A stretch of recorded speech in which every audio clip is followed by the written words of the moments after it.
Why do you think God is all loving and all forgiving?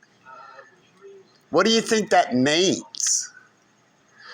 Can't mean that he lets everything go, because we wouldn't have these such stories of flush outs and perhaps burnings into the future, clean-up times.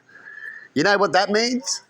He means he does it, kills a lot, right? A little bit what you talk about more and how many numbers and stuff. He kills a lot so you can continue because you're so terrible as a virus.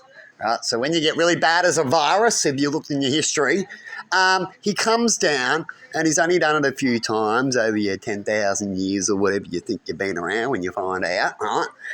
And he does his loving thing, right?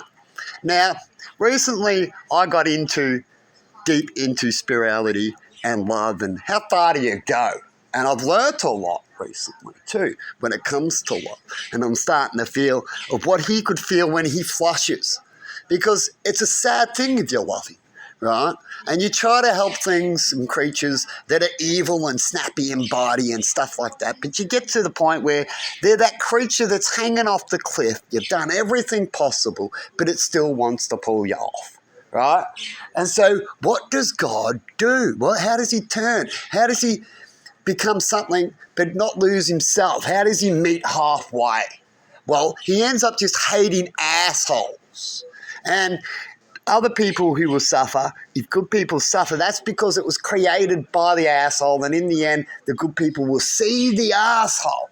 So if you see good people suffering, that's because they need to wake the fuck up to go get the asshole.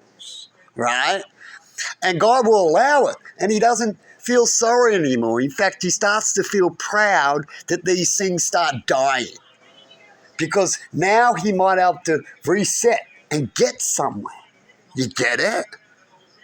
And so I've hit a point where I went, shit, all loving is too much. You can't love creatures that will never love you back or hasn't got the capability of that. And you'll find out over time, some people need more than others, depends on how they play. You will see you as well to find out how bad that critter could be. And then you don't worry about it. Once you don't worry about the next nature step needs to happen, where something will happen to that critter and God will make sure that you don't feel so bad. In fact, he will turn it right around to make you feel better. Isn't that amazing?